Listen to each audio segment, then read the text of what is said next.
Welcome मित्रों and मित्राणियों। आज हम लोग पढ़ने वाले हैं फिर से इलेक्ट्रिसिटी, क्योंकि ख़त्म ही नहीं हो रहा है यार, इतना बड़ा चैप्टर है। खैर, हम लोग पढ़ रहे हैं कॉन्सेप्ट से, तो आप ये टेंशन नहीं लीजिए ख़त्म होगा कि नहीं होगा, लेकिन जिस दिन भी ख़त्म होगा आपका कुछ उसमें से छूटेगा नहीं। इवन आप बोर्ड का पेपर देने जाएँ, आप उससे भी बड़ा कोई पेपर देने जाएँ, आपका उसमें कुछ नहीं छूटेगा। मतलब 10th के लेवल के हिसाब से आपका कुछ नहीं छूटेगा। ठीक है, तो हम लोग बात कर रहे थे बिजली की। And you all know who is बिजली? नहीं भैया, वो नहीं है बिजली, वो नहीं है यार, उसको नहीं मानते हैं। क्या पढ़ रहे थे? इलेक्ट्रिसिटी। इलेक्ट्रिसिटी में बिजली, बिजली कौन, मैं बता चुका हूँ। ठीक है, बिजली क्या होता है, इलेक्ट्रिसिटी क्या होती है? It is a energy due to the flow of electron. It is a energy due to the flow of electron. Red Bull पी लो, जो एनर्जी आती है, वैसे ही इलेक्ट्रॉन में भी क्या आती है? एनर्जी आती है। उसी को अपन लोग क्या कहते हैं? वो एनर्जी जो कि इलेक्ट्रॉन के द्वारा होती है, उसको अपन लोग क्या कहते हैं? इलेक्ट्रिसिटी कहते हैं। ये बात यहाँ तक क्लियर हो गई थी। अब बाकी बहुत सारी बातें हम लोग पढ़ चुके हैं, तो फाइनली आज हम लोग पढ़ेंगे ओम्स लॉ के बारे में, क्योंकि पोटेंशियल डिफरेंस तक हो गया था। सर्किट डायग्राम मैंने बता ही दिया है आपको। तो आज हमारा मेन उद्देश्य क्या होगा? Ohm's law. ओ भले ज़्यादा खाना खा लिया लगता है। आज क्या पढ़ना है हमको? Ohm's law. देखिए, ओम चचा जो थे, ओम चचा, इट्स गुड, ये हमारे सलमान खान, ये हमको क्या बताते थे? रिलेशन बताते। कैसा बताते? ये कहते थे, सबको पता हो, पता है ना सबको, पोटेंशियल डिफरेंस। मजा नहीं आता, सारा लाइट चलता है। हाँ, potential difference is directly proportional to current. Current लिखना, potential difference is directly proportional to current. तो ये भैया काय में रिलेशन बता रहे हैं? पोटेंशियल डिफरेंस और करंट में रिलेशन बता रहे हैं। किस में रिलेशन बता रहे हैं? पोटेंशियल डिफरेंस और करंट में रिलेशन बता रहे हैं।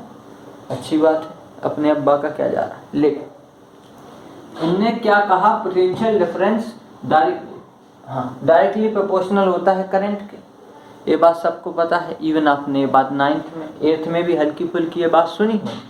नहीं सुनी होगी तो आपके टीचर को सुनानी चाहिए, और अगर नहीं सुनाता है तो आप मेरे पास आइए। ठीक, एड्रेस में मैसेज कर। ठीक, इनने बोला पोटेंशियल डिफरेंस है directly proportional to current. Potential difference को डोनेट करते हैं V से, तो डायरेक्टली प्रोपोर्शनल तो ऐसे ही रहेगा। करंट को डिनोट करते हैं I से। करंट की यूनिट होती है एम्पेयर, पोटेंशियल डिफरेंस की यूनिट होती है वोल्ट। इतना भाई बात ही याद होंगी चीज़ें। ए डायरेक्टली प्रोपोर्शनल का साइन है, डायरेक्टली प्रोपोर्शनल का साइन हटेगा तो इक्वल्स टू आएगा, लेकिन जब ये साइन हटता है तो उसकी जगह पे कांस्टेंट आता है। कांस्टेंट को अपन लोग क्या नाम देते हैं? R। ठीक है, और I की जगह तो I ही रहेगा। ये R क्या हो जाएगा? यहाँ पे कांस्टेंट हो जाएगा। R क्या हो जाएगा भैया? कांस्टेंट हो जाएगा। इसी R को अपन लोग और क्या नाम देते हैं? रेजिस्टेंस। क्या कहते हैं? रेजिस्टेंस। इतनी बात तो पढ़ी होगी, किताबों में पढ़ ली होगी यार। टर्म 1 निकलने वाला है, टर्म 1 निकल चुका है, टर्म 2 आ गया है, डेट आ गई है, पेपर होने वाले हैं। इतनी बात तो पढ़ ली होगी, होशियार है। चलिए, वेरी गुड, यहाँ तक। लेकिन ये बात तो सब किताबों में लिखी हुई। अब मैं जो बताने जा रहा हूँ वो नहीं लिखा था, ये आप बाहर वाले अलग कुछ ना कुछ। अपन लोग जो बात बताने जा रहे हैं वो आपको नहीं पता है। इसमें अपन लोग क्या मान के चलते हैं? अच्छा, मेरी यहाँ इमेज नहीं आती कि टेम्परेचर, क्या भैया? टेम्परेचर और संग में डायमेंशंस। क्या भैया? डायमेंशन किसी भी चीज की, प्रेशर, वॉल्यूम और टेम्परेचर। प्रेशर, वॉल्यूम और टेम्परेचर अपन लोग क्या मान के चलते हैं कि कांस्टेंट है। क्या मान के चलते हैं? कांस्टेंट है।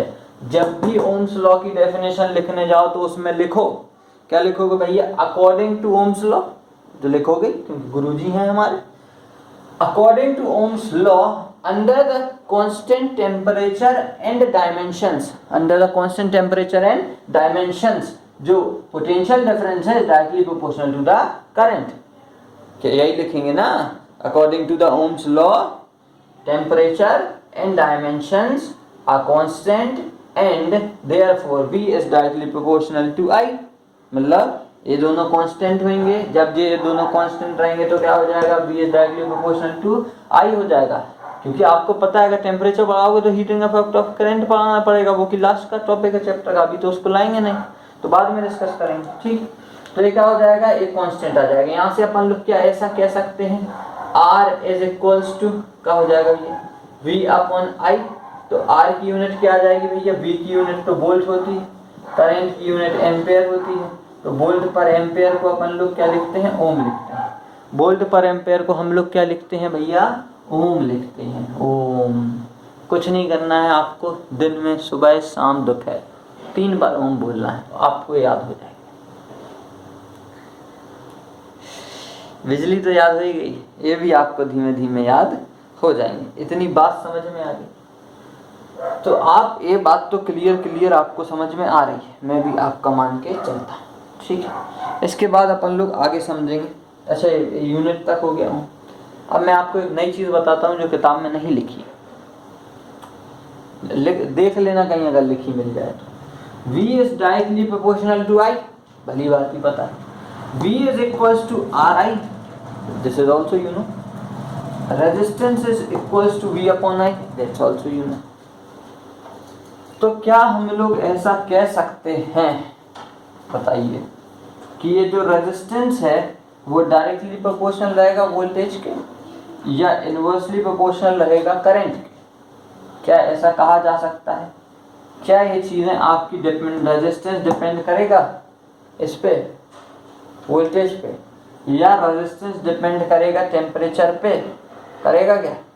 नहीं करेगा भैया, नहीं करेगा। रेजिस्टेंस इस पे डिपेंड नहीं करेगा, सिर्फ इनमें ही रिलेशन होता है, इनमें रिलेशन नहीं होता। क्यों नहीं होता? तुम लोग कहोगे गलत है, लिखा तो है सामने, क्या दिक्कत है? तो देखो, ये जो R की वैल्यू रहती है इस पे डिपेंड नहीं करती, क्योंकि भैया ये वैल्यू कांस्टेंट है। रेजिस्टेंस की वैल्यू क्या है? कांस्टेंट है। R क्या होता है? कांस्टेंट। अभी पढ़ा है, R क्या होता है? कांस्टेंट होता है। इतनी बातें समझ में आ गई? ठीक है। प्रूफ चाहिए? क्या करोगे यार प्रूफ का? 10th क्लास में ज़बरदस्ती प्रूफ चाहिए? नहीं, लेकिन तुम लोग बच्चे हो यार, तुम लोग को चाहिए पड़ता है, तुम लोग को चाहिए पड़ता है, वरना मानोगे नहीं तुम लोग। देखो समझो बात को, हाँ लिख दें यार, इसको मिटा दें थोड़ा सा।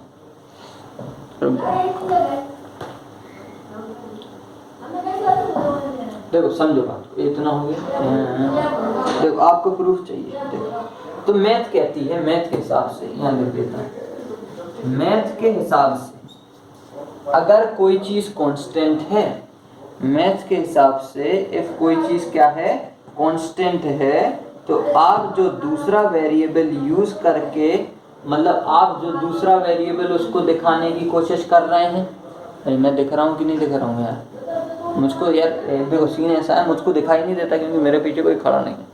ठीक है, अब दिख रहा हूँ मैं तो समझ जाना, नहीं दिख रहा हूँ तो आपको बोर्ड दिख रहा है, मैं जो समझाना चाहता हूँ वो आपको दिख रहा है। देखो तो मैथ के हिसाब से क्या हो रहा है, resistance is equals to V upon I आ रहा है, लेकिन मैथ में कहा जाता है अगर कोई चीज़ कांस्टेंट है, R क्या है भैया? कांस्टेंट है, तो आप ऐसा कह सकते हैं कि जो दूसरे वेरिएबल का यूज करके, V और I का आप यूज ही तो कर रहे हैं, दूसरे वेरिएबल का यूज करके आप उस पर इफेक्ट नहीं डाल सकते। बात समझ में आई? रेजिस्टेंस क्या है? कांस्टेंट है। कांस्टेंट में अगर दूसरे वेरिएबल का यूज करके आप ये बिल्कुल प्रदर्शित नहीं कर सकते कि जो रेजिस्टेंस है वो उस पर डिपेंड करेगा। रेजिस्टेंस इन दोनों क्वांटिटी पे डिपेंड नहीं करता, रेजिस्टेंस लेंथ और एरिया पे डिपेंड करता है, आगे जाके पढ़ोगे, इन दो पे डिपेंड नहीं करता। इतनी बात समझ में आ गई? प्रूफ मिल गया? बात क्लियर होगी इतनी की नहीं होगी? सबको समझ में आ गई होगी? स्क्रीनशॉट तो लोगे नहीं, क्या करोगे यार इसका? ठीक है, क्या लोगे इसका स्क्रीनशॉट? यार किताब में 200 बार यही बातें तो लिखी हैं, यही तो पढ़ते आ रहे हैं पूरी 10th में। एक और प्रूफ दे दूँ, तुम लोग मानते नहीं हो गाय की, मुझे पता है तुम लोग नहीं मानते, मेरी बात मानते नहीं मानते, तभी तो वीडियोस पे व्यूज़ नहीं आ रहे हैं, क्योंकि देखोगे तब तो सीखोगे, सीखना ही नहीं। ठीक है। क्योंकि तुम लोग को तो वही चाहिए, मनोरंजन। हाँ देखो समझो, साइंस क्या कहती है, ये तो मैथ के था क्योंकि अपन लोग साइंस पढ़ रहे हैं। साइंस क्या कहती है, अगर मान के चलो ये resistance is equals to V upon I है, अगर आप वोल्टेज दुगना करेंगे तो यार बुद्धि लगाओ, करंट भी तो दुगना हो जाएगा, क्योंकि V is directly proportional to I, voltage दुगना हुआ तो करंट भी दुगना हो जाएगा, दो से दो कैंसिल हो जाएगा, तब भी रेजिस्टेंस की वैल्यू कांस्टेंट के बराबर ही रहेगी। कोई चेंज आया? नहीं आया, खत्म बात। पता नहीं क्या है इसमें, क्या लॉजिक चाहिए तुम लोग को, समझिए। ठीक है, इतनी बात समझ में आ गई, इसको अपन लोग अब मिटा देते हैं। बहुत कुछ हो गया, आज आपने ओम्स लॉ पढ़ लिया, समझ में भी आ गया होगा आपको ओम्स लॉ क्या होता है भैया। Ohm's law V is directly proportional to I, ये बात तो आपको बचपन से पढ़ाई जा रही होगी, लेकिन मेरी वाली नई बात याद करो भाइयों बहनों, मित्रों मित्रांगों। Under constant temperature and dimension voltage is directly proportional to current. बात समझ में आ गया? क्या R डिपेंड करता है वोल्टेज और करंट पे? नहीं करता है। इतनी बात समझ में आ गई? बिल्कुल आ गई होगी। अरे ये नहीं मिटाया, ठीक है मिटा देते हैं इसको अब, क्योंकि अब अपन लोग बदलेंगे। अब ओम्स लॉ तो भली बात ही समझ में आ गया। Next we will go through resistance, क्योंकि अब हमने वहाँ चर्चा करी रेजिस्टेंस की, तो हमको ये भी तो जानना पड़ेगा कि रेजिस्टेंस होता क्या है। यही थोड़ी होता है V is proportional to I, V is equals to I, R की वैल्यू क्या बना दी, ये तुम्हारी V अपॉन I बना दी, इसकी यूनिट ओम हो जाती है। रेजिस्टेंस क्या होता है समझो, लिख दूं? यहाँ तक आ रहा है, एक सेकंड में चेक कर लूँ। अरे आ तो रहा है। रेजिस्टेंस क्या है? Property of a conductor to oppose the flow of electron. Property of a conductor to oppose the flow of electron। समझो, प्रॉपर्टी का मतलब तो पता ही, ठीक है। कंडक्टर पता है, जो जिससे इलेक्ट्रिसिटी या फ्लो ऑफ इलेक्ट्रॉन हो सकता है। ये उस कंडक्टर की प्रॉपर्टी जो इलेक्ट्रॉन को लाने से रोकता है। समझो बात को। ये है पानी का नल आ रहा है, इसमें बीच में से इसको काट दिया, ठीक है, ऐसा काट नहीं, बुरा मान जाएगा, नहीं ऐसा थोड़ी कर। इसमें एक पत्थर फंसा दो तो क्या पानी आगे आ पाएगा? नहीं आ पाएगा। मान के चलो एक छोटा पत्थर फंसा है, बड़ा जरा छोटा पत्थर फंसा है, पानी क्या होगा? रिस के आएगा, मतलब वो पत्थर क्या कर रहा है? उसको रोकने का काम कर रहा है। वैसे ही आप अगर किसी इलेक्ट्रिकल सर्किट में अगर बल्ब या फिर कोई भी कंडक्टर लगा देते हैं तो वो क्या करता है? इलेक्ट्रॉन को आगे जाने से रोकता है, मतलब वो उन्हीं इलेक्ट्रॉन्स को दोबारा यूज कर लेता है। इतनी बात आई होप आपको समझ में आ गई होगी। करंट की यूनिट आपको समझ में आ गई होगी, ये बात ठीक है। एक बात और भैया, जो करंट है ये आपका वोल्टेज है डायरेक्टली प्रोपोर्शनल है I के। पता नहीं क्या हो गया, इतना हल्ला क्यों कर रहे हैं यार। चलो मित्रों, बहुत ज़्यादा आवाज़ आ रही थी जिसके कारण हम लोग क्लास नहीं ले पाए।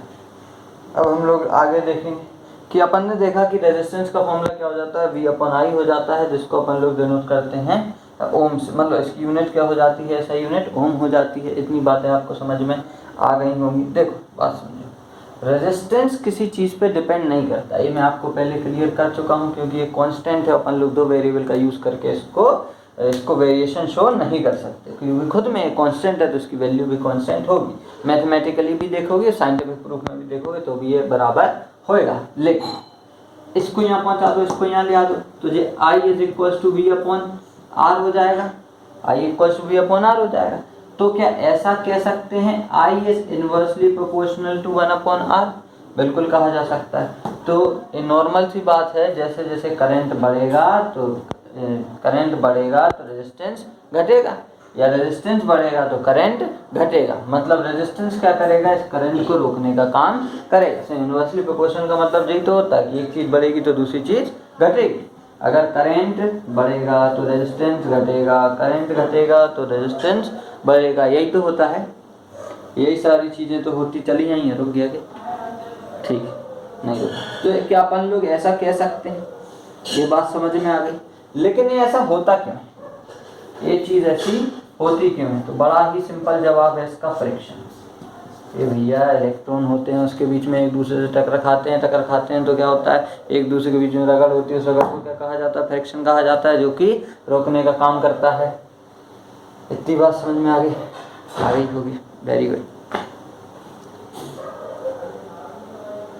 ठीक है, इसके बाद आता है एक ओम पढ़ लिया था इसकी यूनिट। अब यहाँ पे आते हैं एक ओम, क्योंकि अपन ने 1 एम्पेयर पढ़ा, 1 वोल्ट पढ़ा, तो 1 ओम भी हम लोग पढ़ेंगे। देखो, V is directly proportional to I, V का फॉर्मूला I है, R is equal to B upon I।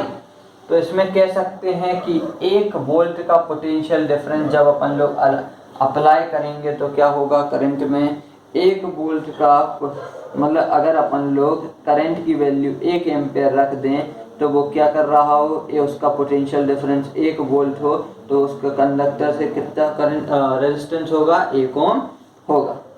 मतलब 1 एम्पेयर का करंट जब पास होएगा थ्रू द कंडक्टर जिसका पोटेंशियल डिफरेंस 1 वोल्ट है, तो उसमें रेजिस्टेंस भी कितना होगा, 1 ओम के बराबर होगा। इतनी बात समझ में आ गई होगी। आज के लिए इतना ही रहने देते हैं, ठीक है। आगे हम लोग डिस्कस करेंगे और बहुत सारी इंटरेस्टिंग फैक्ट और चीज़ों के बारे में। At the end of the chapter हम लोग न्यूमेरिकल सॉल्व करेंगे सारे जितने भी किताबों में हैं। तो thanks for watching this video, अब कल मिलते हैं।